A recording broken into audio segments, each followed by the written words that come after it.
Olá, hoje nós vamos conversar com Jorge Abraão nesse IDS Opina, para saber principalmente conversar sobre qual o papel dos municípios, das cidades, onde as pessoas realmente vivem, na construção de espaços e de políticas públicas democráticas e sustentáveis.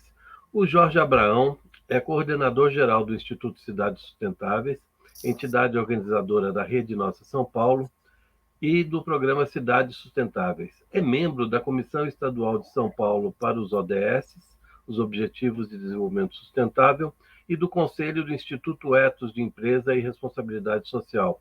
É professor do MBA da LARC, da Escola Politécnica da USP, e colunista do jornal Folha de São Paulo. Foi conselheiro do Global Compact da Organização das Nações Unidas e membro da CDS, Conselho de Desenvolvimento Econômico e Social da Presidência da República, além da Comissão Nacional para os Objetivos do Desenvolvimento Sustentável. E foi também presidente do Instituto Etos. Jorge, o teu currículo daria uma pequena aula de pelo menos uma meia hora, então esse é um pequeno resumo das atividades e das coisas que o Jorge fez. É um prazer enorme recebê-lo nesse nosso bate-papo. Jorge, eu queria aproveitar o seu trabalho, o seu conhecimento, para a gente conversar um pouco sobre qual é o papel dos municípios. O Brasil tem 5.600 e tantos municípios. Qual é o papel dessa unidade da federação, dessa primeira unidade da federação, na construção de uma sociedade democrática e sustentável no Brasil? Como é que você vê isso? Bem, Dal, primeiro dizer que é um prazer estar aqui com você nesse programa, né, no IDS Opina, esse projeto que existe. Eu tenho um carinho muito grande pelo IDS e, portanto, é muito bom estar aqui com vocês. Obrigado pelo convite. Eu acho que a gente, para começar a falar disso, Dal, eu diria assim, o Brasil é um país rico, né? O Brasil é um país que tem, digamos, é uma das 10 economias do mundo, das maiores economias do mundo, né? Ele às vezes varia, está na 11ª, segunda, às vezes está, mas ele está em torno da 10ª, ele está ali nas 10 maiores economias do mundo. Mas existe um problema. Nós somos aí uma das 10 maiores economias do mundo, mas a gente não, nós somos incapazes de distribuir essa riqueza. E essa acabou sendo uma marca do Brasil. O Brasil é um país desigual e é também, na outra ponta, um dos 10 países mais desiguais do mundo. O que é um paradoxo nesse sentido, uma contradição, eu diria. A gente tem um país que é rico e que não foi capaz de distribuir suas riquezas. Isso gera uma série de problemas que a gente tem e que aterrissam nas cidades.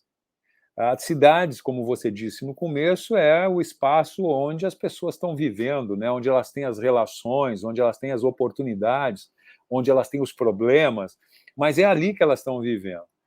E esse país, que é esse país rico e desigual, ele está claramente aterrissado nas cidades.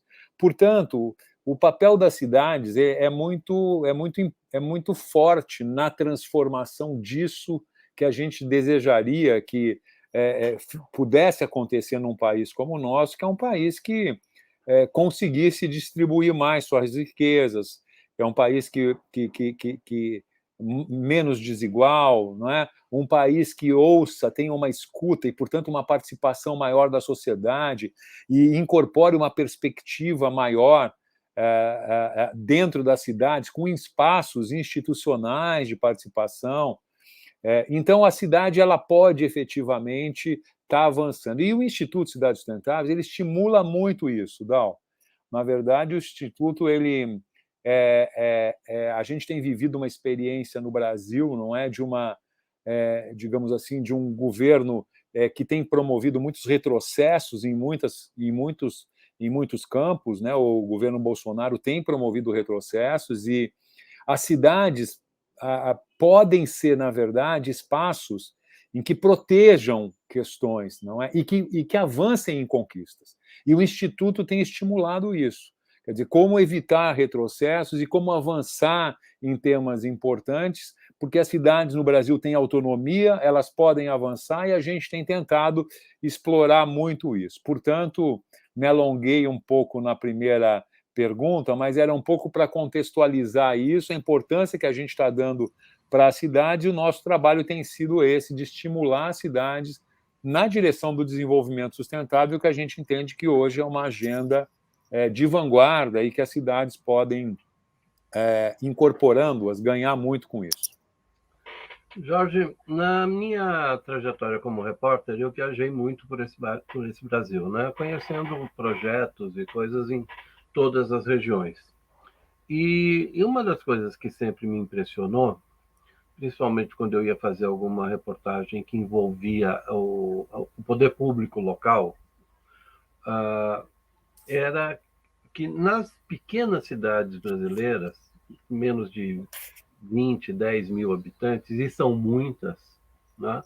Nós temos um percentual enorme de cidades com baixíssima população.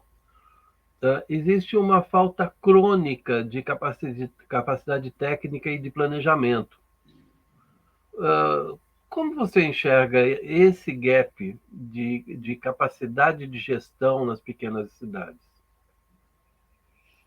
Eu acho que existe mesmo, Dal, nesse sentido, é verdade. A cidade, eu acho que a gente teve uma expansão muito grande nesse sentido e ela não foi acompanhada de uma estruturação, não é, de equipes e de pessoas que pudessem dar conta dos desafios que uma cidade tem, sobretudo num país como o Brasil, não é? Eu acho que por causa dessas questões que nós falávamos do Brasil, não é? O Estado acaba tendo um papel muito importante, né? Quando a gente pensa que 80% da educação brasileira é pública, quer dizer, 80% das pessoas que estão em idade escolar, elas dependem do ensino público, e quando a gente pensa que 75% da população depende da saúde pública, nós percebemos que, portanto, essa organização desse Estado, num país como o Brasil, que com as desigualdades que ele tem, é muito importante, porque é quem vai dar conta dessa maioria das demandas e dos acessos. A gente está falando de educação e de saúde, mas a gente podia falar de assistência social, de pobreza, não é? De uma série de temas que são marcas nossas ainda e que nós temos que evoluir muito. Portanto, as cidades passam a ter um papel muito importante e, digamos assim, os gestores públicos, não é? Quanto melhor preparados estiverem, eles vão conseguir estar avançando e dando conta desse grande desafio que é, de alguma maneira, atender essa grande maioria da população. Então, eu diria que a capacitação permanente, contínua, estímulo a isso, capacidade de reconhecimento dessas pessoas, não é? A valorização desses profissionais, eu acho que são políticas que nós deveríamos ter. Eu diria que é o que acontece, para pegar um tema mais específico, com a educação. A gente precisa valorizar o profissional da educação, a gente precisa valorizar o professor, não é, que é quem, de alguma forma, vai plantar esse futuro nosso para esses 80% de jovens que dependem da educação pública. Mas, para isso, a gente precisa fornecer ferramentas para eles, não é, capacitá-los, valorizar o salário, sim, dos professores, para que eles possam se estimular e terem condições dignas de vida. Enfim, é um desafio grande que a gente tem, mas eu diria que não há melhor espaço para a gente estar enfrentando isso do que na gestão pública, evidentemente. E com isso, valorizar os profissionais da gestão pública, capacitá-los, para que mesmo nesses pequenos municípios, como você disse, a gente consiga dar conta, eu acho que é o caminho que nós temos que seguir num país como o Brasil.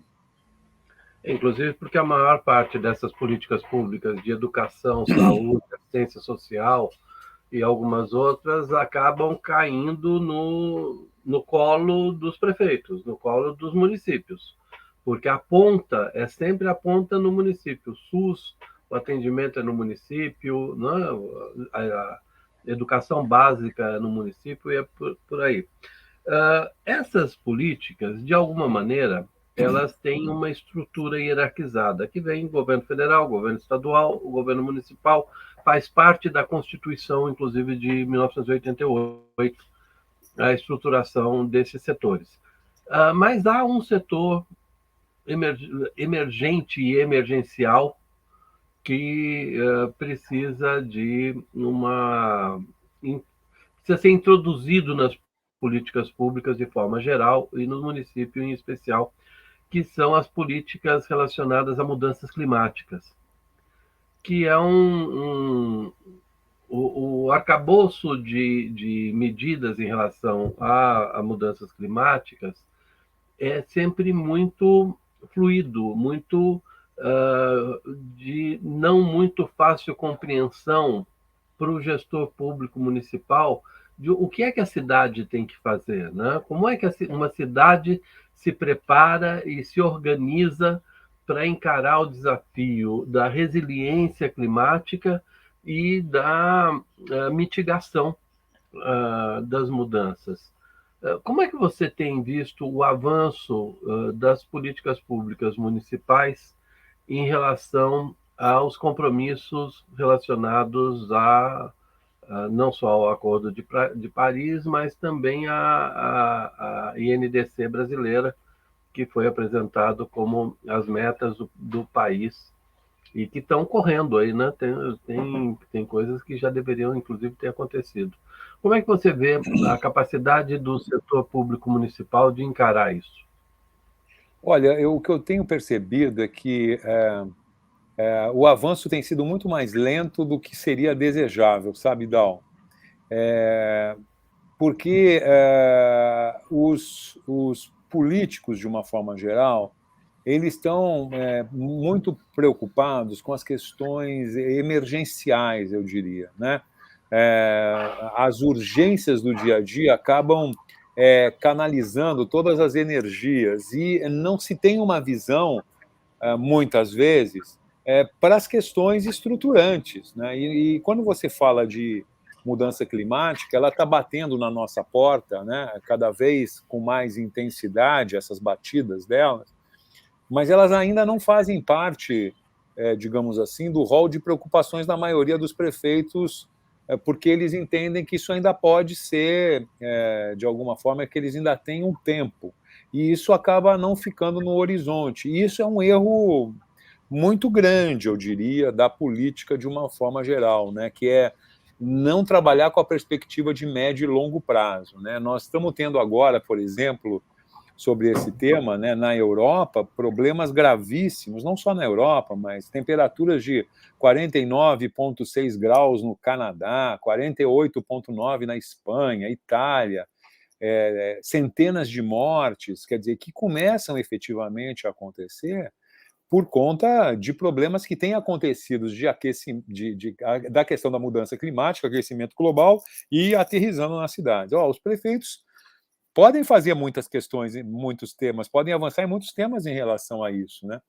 Surgem questões como a cobertura vegetal em que uma cidade pode ter, não é? Que tipo de cuidados ela também pode fazer para que essa cobertura e as matas ciliares no seu município sejam efetivamente respeitadas, né? Porque a gente tem um problema logo a seguir em questão na questão da água, que é um drama que bate na porta, muitas vezes, de grandes cidades brasileiras. São Paulo é um dos exemplos que tem um risco em relação à questão do fornecimento de água já há muitos anos, não é? E cada ano essas coisas ficam como uma ameaça que a gente tem dentro da cidade.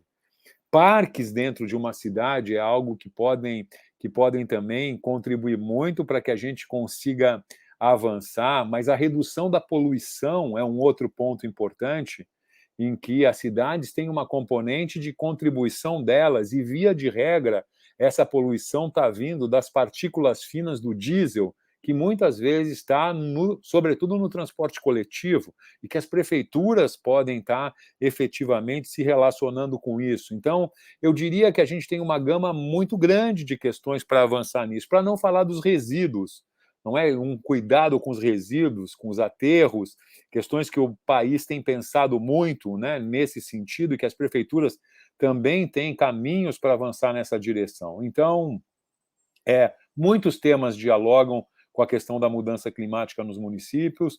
Eu percebo que a velocidade que tem sido dada a isso não é a velocidade que supostamente a gente tem para avançar nessa direção no mundo, não é? Existe uma meta, como você disse, para 2030, não é? E se a gente faz um balanço agora, em que nós estamos chegando quase na metade do período da Agenda 2030, o ano que vem vai ser a metade da Agenda 2030, não é?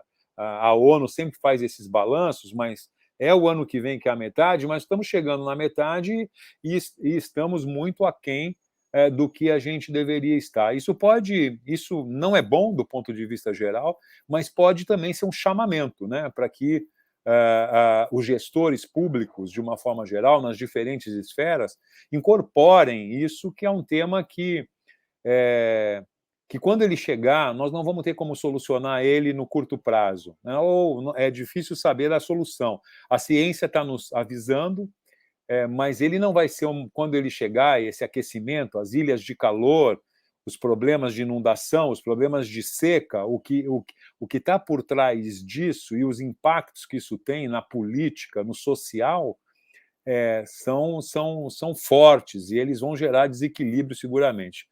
Era muito melhor que a gente estivesse pensando isso desde agora e com políticas que pudessem efetivamente mitigar isso, pudessem reduzir os impactos para que a gente não sofresse tanto quando batesse isso na nossa porta. Jorge, você colocou um dado importante, que é o fato de que nós estamos quase na metade do prazo dos ODS, né? E certamente não estamos na metade da realização das metas, o que realmente preocupa. Eu tenho percebido, principalmente, e aí especificamente de um trabalho que eu fiz sobre desenvolvimento local na região pantaneira, boa parte dos prefeitos e dos gestores públicos, secretários e pessoas que ocupam cargos na gestão pública nessas cidades, especificamente nas cidades da região pantaneira que foram vítimas de incêndios em 2020, que foi o foco do trabalho, que esses gestores não têm familiaridade com os ODS. Talvez a gente possa, inclusive, extrapolar um pouco isso para outras regiões do Brasil mais afastadas dos grandes centros. Como é que você vê ainda esse distanciamento do conhecimento e das metas, do conhecimento do que são os ODS e suas metas, e a capacidade de realmente realizar, tendo como foco só o poder federal, estadual e de grandes cidades? Os pequenos municípios não me parecem estar alinhados a esses desafios. Acho que você tem toda a razão, Dal, quando você faz essa observação. Os ODS, muitas vezes, eles não têm, as pessoas não têm o conhecimento em relação a eles.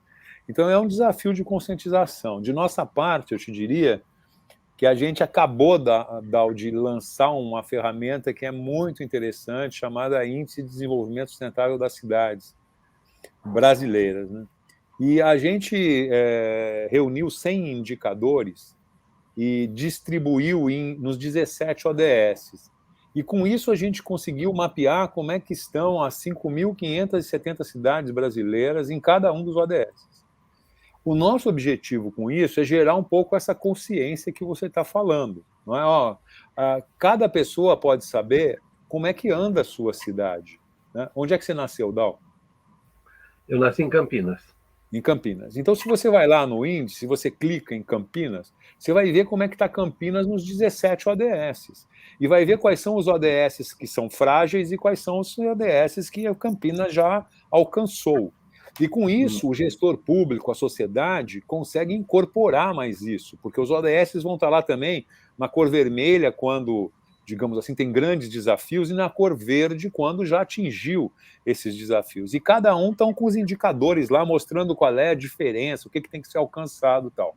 Então, só para dizer assim, você tem toda a razão quando diz que não há uma consciência, cabe à sociedade civil, cabe ao governo, de alguma forma geral, avançar nessa direção, mas na impossibilidade do governo federal avançar, porque o governo acabou extinguindo a Comissão Nacional dos ODS, que existia, e era uma grande ponte entre a Agenda 2030, eu diria, e, digamos assim, os órgãos institucionais do país. Quando o governo Bolsonaro extinguiu a comissão, acabou, digamos assim, o órgão institucional que era capaz de fazer essa tradução ou essa relação.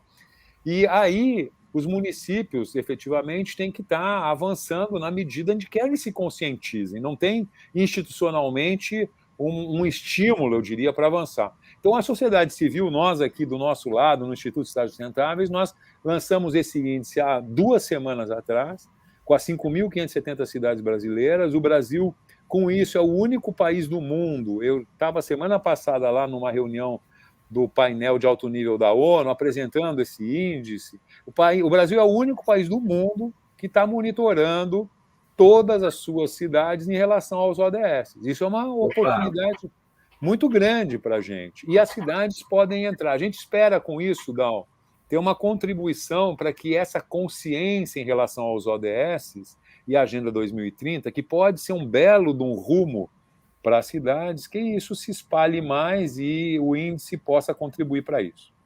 Dá uma ampliada. E ele é de livre acesso? A ferramenta é de livre acesso, Jorge? Tudo que a gente faz aqui é de livre acesso e gratuito, né, Dal? Então, como qualquer é que a gente chega nela? IDSC, Índice de Desenvolvimento Sustentável das Cidades.br. IDSC.br. Aí você chega lá. E aí você pode clicar e, por exemplo, o estímulo que eu faço é vá na sua cidade e ver como é que está a sua cidade, porque tem um ranking das 5.570 cidades brasileiras. Você consegue ver como é que está a sua cidade em relação às outras. E você consegue ver quais são os ODS. E você consegue ver no mapa do Brasil onde é que estão as cidades que estão mais com nível de desenvolvimento sustentável mais baixo, mais alto, e ver as diferenças regionais. É muito legal. Então, é um processo muito interessante. Eu estou indo amanhã para Belém, para um fórum, o FOSPA, o Fórum Social Panamazônico, para apresentar lá o índice e apresentar o recorte da Amazônia. Como é que estão as cidades da Amazônia? E no nosso levantamento, das 50 piores cidades, das 5.570, das 50 piores, 48 são na Amazônia. Então, justamente esse espaço onde hoje o mundo está olhando, não é? Está de olho, é onde, por causa da importância dele para o mundo, para nós e para o mundo, é onde estão as cidades com mais baixo nível de desenvolvimento sustentável. E ali, quando você entra, você vai ver por quê? Porque nós estamos com baixo nível de educação, de saúde, de pobreza, de equidade de gênero, nós temos clima, nós temos todo esse problema lá. Agora, é um orientador para que políticas públicas, para que investimentos, para que prioridades sejam dadas para essas regiões, porque elas são fundamentais para o avanço do país nessa agenda. Jorge, a estrutura da democracia brasileira é baseada em partidos políticos, né? Partidos políticos que apresentam candidaturas a todos os cargos elegíveis, todos os cargos eletivos. E como é que você vê a relação dos partidos com essas metas, com os ODS, esses objetivos de sustentabilidade, e o apoio ou a formação que os partidos dão a candidatos para que eles efetivamente tenham qualificação técnica para eleger os cargos aos quais se candidatam? E aí eu nem estou falando de presidência da República, não. Estou falando de vereador, deputado, prefeito, governador, os cargos até os mais baixos. Olha, Dal, eu vejo assim que existe muito pouca capilaridade dessa agenda, na verdade, nos políticos de uma maneira geral. Eles estão capturados, como eu disse, pelas questões emergenciais, muitas vezes as questões pontuais, locais, não que elas não mereçam a atenção, mas tem poucos políticos que estão preocupados em estar dentro de um processo estruturante, eu te diria, de transformações que é muito importante para as cidades e é muito importante para o país. Eu acho que essa visão mais alargada, que eu acho que necessariamente a política deveria ter, nós estamos com um grupo de políticos que há muito tempo abandonou. É só verificar, na verdade, as agendas que têm sido defendidas no Congresso Nacional e no Senado e que têm passado, que a gente percebe o quão pequeno, digamos assim, é a grande maioria dos políticos. Não é a totalidade, porque nós ainda temos um grupo de políticos importantes e que tem uma consciência para avançar. A única saída, Dal, é o voto nosso, né? A única saída é nós termos muito critério nos votos, ver que tipo de preocupação, nós despendemos um pouco mais de energia para poder entender em quem nós estamos votando, né? Eu acho que a gente coloca muita energia no voto da presidência, não é, do governo, e que são pessoas fundamentais para o país, é verdade, mas muito pouco no Congresso Nacional. E o Congresso Nacional tem tido um peso muito importante, tem um peso muito importante na democracia, e ele tem sido dominado por políticos de baixo calão, eu diria, que não estão à altura de um país como o Brasil. E nós, portanto, deveríamos ter um cuidado maior para estar pesquisando quem são esses políticos que nós estamos votando, quais são os seus projetos, o que eles defendem, com quem que eles estão relacionados, não é? Para a gente evitar uma apropriação do Congresso, que eu acho que hoje é total. Eu percebo hoje o nosso Congresso, eu diria, não na sua totalidade, eu volto a dizer, porque nós temos políticos sérios no Brasil, sim, mas eles são minoria dentro do Congresso Nacional hoje. Mas ele foi sequestrado, o Congresso, na sua maioria, por interesses privados, eu diria, e que nos prejudicam como sociedade como um todo. Isso acaba redundando nesses problemas que nós começamos falando, né? É um país que não está defendendo o interesse comum, não está defendendo o interesse da maioria da população, em detrimento dessa maioria, está se defendendo, na verdade, os interesses de alguns pequenos grupos, e é essa lógica que a gente precisa mudar. A única maneira de mudar isso é com o nosso voto e o cuidado que nós temos que ter para que essas transformações ocorram. Bom, nós estamos aí na boca de uma eleição geral, né? Eu, pessoalmente, sempre achei que essa história de eleição geral não é muito bom, porque exatamente por isso que você falou, o foco fica nas candidaturas majoritárias e pouco se trabalha as candidaturas nos parlamentos. E muita gente, Jorge, depois de algum tempo nem lembra em quem votou, em que deputado votou, em que vereador, para que vereador votou, porque é uma decisão tomada sem muita reflexão, normalmente, e deveria ser mais. O que é que você acha que é importante o eleitor buscar no seu candidato, naquele que ele considera que merece o seu voto, em termos de qualidade como uma pessoa pública? Olha, eu acho que é importante que esse candidato. Aí, quando eu estou te falando, evidentemente, né, eu acho que eu estou falando de uma maneira É uma persona, né? ultrapartidária, né? Mas eu É, digo assim, a primeira questão é que no sistema que o Brasil tem, é muito importante que essa pessoa tenha uma visão, eu diria assim, alargada da sociedade, né? O deputado federal que está lá no Congresso, ele tem que ter um olhar para o país, porque ele está, de alguma forma, olhando o país. Ele não é um sujeito que está lá para resolver um problema de uma obra dentro do lugar de onde ele veio. Eu quero dizer isso porque os nossos desafios como país são enormes. E nós precisamos ter políticas estruturantes que transformem isso. E são os deputados que têm que ter um olhar generoso, eu diria, para olhar até que determinados espaços e determinadas regiões não podem ser privilegiadas em função de outras. Vou dar um exemplo. Nesse nosso mapa, claramente, nesse nosso mapa que a gente vê as cidades, o desenvolvimento sustentável das cidades, Dal, as cidades que estão aqui na região sudeste do Brasil, elas têm um nível de desenvolvimento sustentável maior do que as cidades que estão no norte do Brasil.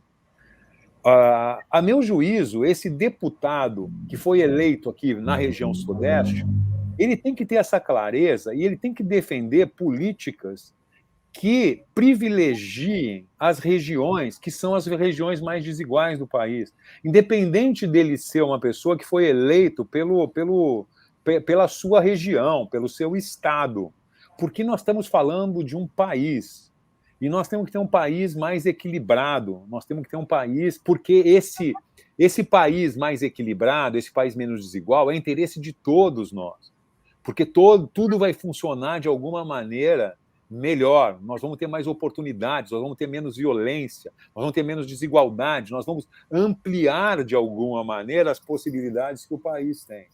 Então, eu diria, são pessoas que têm um olhar que vai além do seu microcosmo, são pessoas que têm uma visão comum de uma forma geral, são pessoas que têm uma reputação, que têm uma história de vida que é compatível com um cargo como esse, né? Porque eu acho que o político é dos cargos mais importantes que existem na nossa sociedade. Talvez eu diria, Dal, quem é mais importante que um político, ou tão importante quanto, é um professor.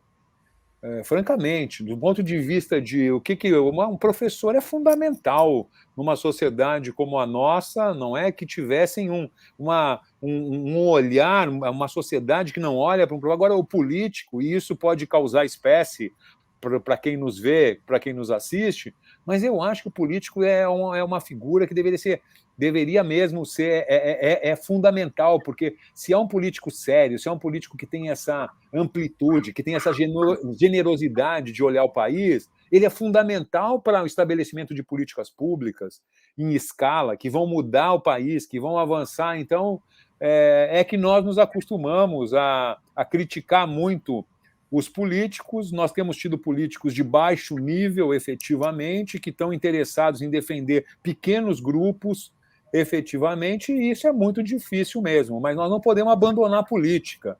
Vai ser através da política que nós vamos transformar o país, e nós temos que estar buscando as pessoas sérias, e há pessoas sérias que a gente possa estar elegendo para defender políticas públicas que atuem em escala e reduzam os maiores problemas do Brasil, que são o quê?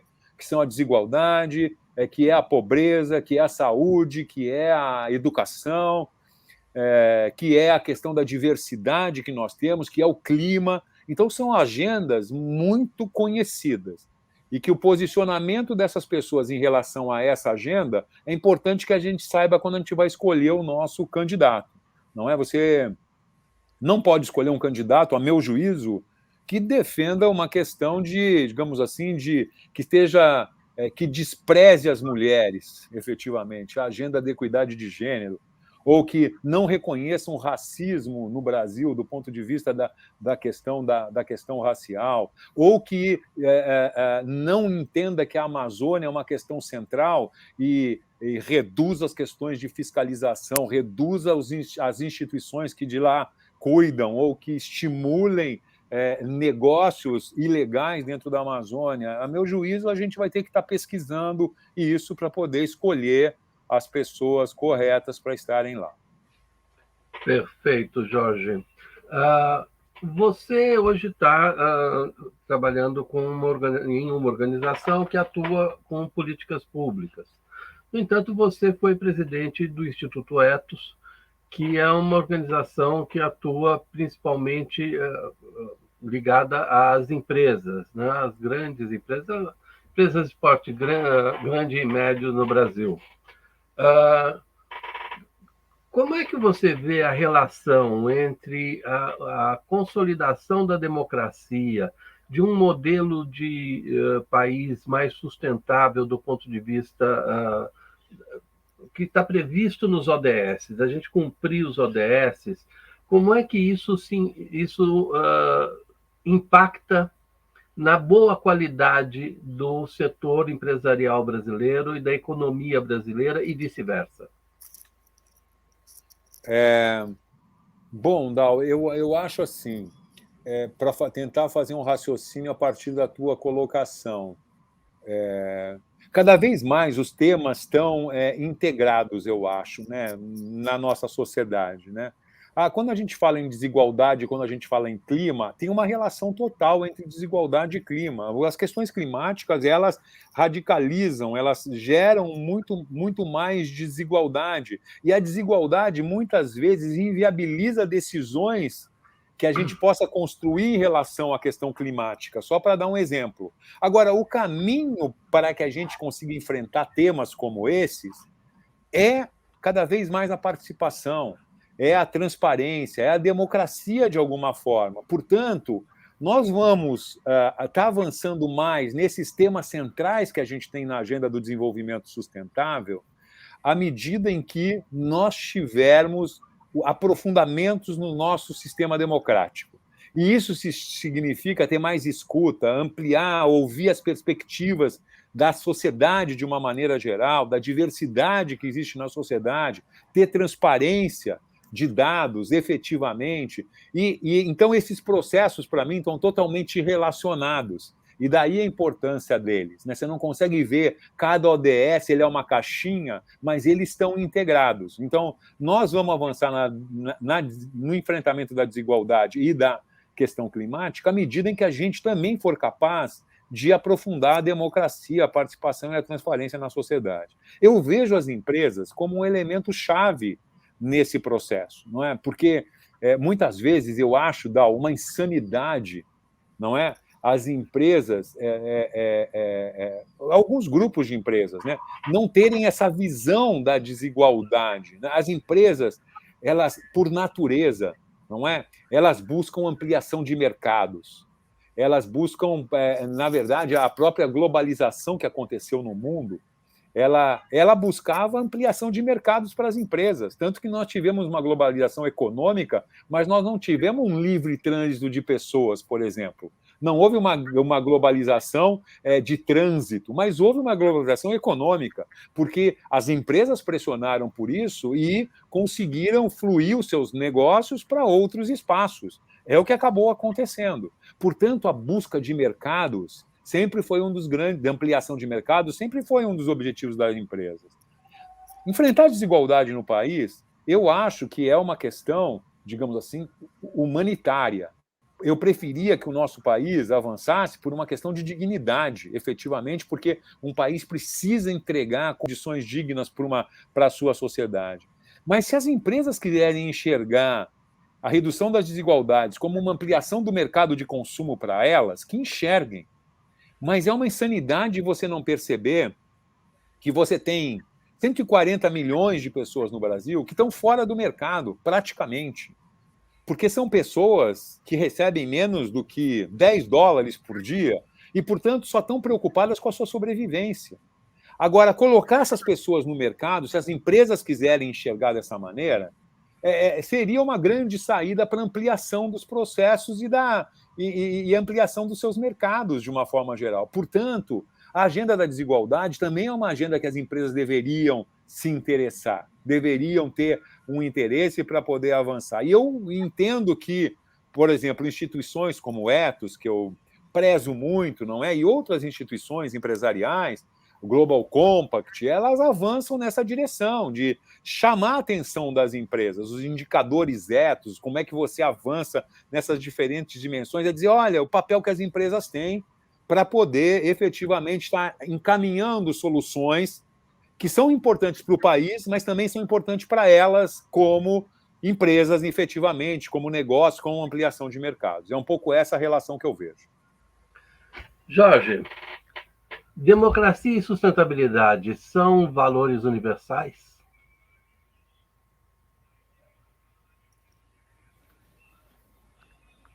Puxa, Dal, eu acredito que é muito importante a gente avançar. Eu acho que a gente está experimentando essa ideia de democracia, não é? Há pouco tempo, como história da humanidade, não é? Eu acho que todos nós temos aquela frase de dizer que a democracia ela é imperfeita mas ela ainda é um sistema em que pode ter a maior contribuição e de escuta que a gente pode ter da sociedade, efetivamente. E eu acho que a gente tem que respeitar o tempo das sociedades também, não é? Não significa que a gente possa, eu acho que, pegar isso como uma ideia em que a gente tenha que impor em outros locais, mas eu acho que é um caminho em que ter liberdade, em que a gente possa ter escuta da sociedade, das pessoas, efetivamente, é um caminho importante para a gente avançar. Seria interessante, né, e eu acho que isso tem acontecido de uma forma geral, a ampliação dela. A gente corre riscos, porque eu tenho a impressão que a democracia também está sendo apropriada por determinados grupos, não é, sobretudo grupos ultimamente de extrema direita, em que não defendem a democracia em si, se utilizam da democracia para chegar no poder, mas que depois tendem a usar ferramentas para reduzir o espaço democrático. Eu acho que isso é um risco que a gente está correndo. Nós, como sociedade, vamos ter que aprender a nos defender disso, não é? Construindo instituições que nos defendam desses processos, mobilizando a sociedade para que defendam. Então, eu vejo a democracia como um tema fundamental, mas que nós estamos tendo embates de diferentes maneiras. Às vezes, portanto, internamente, grupos que querem se apropriar e, de alguma forma, enfraquecê-la, e do ponto de vista de outros espaços em que ainda não amadureceram para isso e que é um processo mais lento e que eles vão ter que construir. A questão do desenvolvimento sustentável, eu já acho que é uma necessidade que a gente tem, sabe, Dal, no sentido de dizer, olha, se nós quisermos sobreviver na Terra, né, no planeta, nós vamos ter que olhar para isso de uma maneira muito cuidadosa, não é? Então, me dá a impressão que nós temos que ter uma velocidade grande. Acho que a Agenda 2030 e os 17 ODS é um caminho importante de conscientização para que a gente possa estar avançando. Ela aponta um rumo. É muito raro, Dal, ter uma agenda comum na humanidade, né? A gente pode pegar alguns pontos. Quando acabou a Segunda Guerra, conseguiu-se criar a ONU, ali tinha uma agenda comum, que era evitar novas guerras globais. Então, se conseguiu fazer com que os países tivessem uma agenda comum, mas são pequenos, são poucos os pontos de agenda comum que foram construídos. E agora, recentemente, nós estamos vivendo isso. A Agenda 2030 é uma agenda comum, 193 países assinaram a agenda, portanto, é um ponto importante para o mundo esse momento que a gente está vivendo. É raro a gente ter uma agenda que pegue, digamos assim, a quase totalidade dos países. Nós temos que aproveitar isso como uma oportunidade para que a gente possa sonhar efetivamente com um novo momento. É possível a gente avançar nessa direção. Agora, os interesses privados, né, os interesses de grupos, não deveriam ou não podem se sobrepor ao interesse comum. E esse é o debate que nós temos hoje no Brasil, é o debate que a gente tem no mundo, efetivamente, né? A impressão que eu tenho, Dal, é que as lideranças que a gente tem na política e as lideranças que a gente tem nas empresas, e quando eu falo isso, é evidente que sempre tem as suas honrosas exceções, mas elas não estão à altura desse momento que a gente está vivendo. Não é? De uma maneira geral, a gente vê as lideranças mundiais, em que elas estão preocupadas, não é? E estão voltadas para a competição, para a violência, para a guerra. Essas agendas elas ficam normalmente num segundo plano, e nós teríamos condições de estar enfrentando muitos dos problemas do mundo, e não estamos, porque a visão de curto prazo das lideranças, de uma forma geral, tem prevalecido em relação à visão de longo prazo. Então, o curto tem ganhado e, com isso, nós temos perdido. Bom, nós temos uma oportunidade agora, daqui a 70 dias, mais ou menos, de tentar melhorar essa situação, pelo menos aqui no Brasil. Jorge Abraão, foi um prazer enorme conversar com você nesse nosso IDS Opina. É sempre uma oportunidade de dialogar com a inteligência e com os fatos. Muito obrigado, Jorge. Muito obrigado, Dal. Eu só queria terminar dizendo que eu acho que efetivamente a gente não pode esconder, não é o momento que a gente vive momentos, não é, de encontro de crise ecológica, com crise social, com crise política, efetivamente, mas sempre lembrar que esses momentos são momentos também que surgem chances da gente gerar consciência dos problemas que nos geraram a isso. E é uma expectativa que eu acho que todos nós temos que nutrir, essa possibilidade de gerar uma consciência para que a gente supere isso e consiga sonhar com momentos melhores. Eu acho que nós somos capazes de fazer isso. Nós não estamos sendo ainda capazes de integrar essas questões, mas nós somos. Às vezes, esses momentos podem ser uma chance para a gente, eu vejo dessa maneira, e eu acho que é dessa maneira que instituições como o IDS, que o Instituto Cidades Sustentáveis trabalham com essa chave para estar estimulando esse avanço, e eu espero efetivamente que a gente consiga ter sucesso, porque acho que a gente merece isso como sociedade de uma forma geral. Somos capazes como sociedade e muito teimosos como pessoas. É isso. Obrigado, Dal, pela oportunidade também. Muito obrigado, Jorge. Um abraço a todos e todas.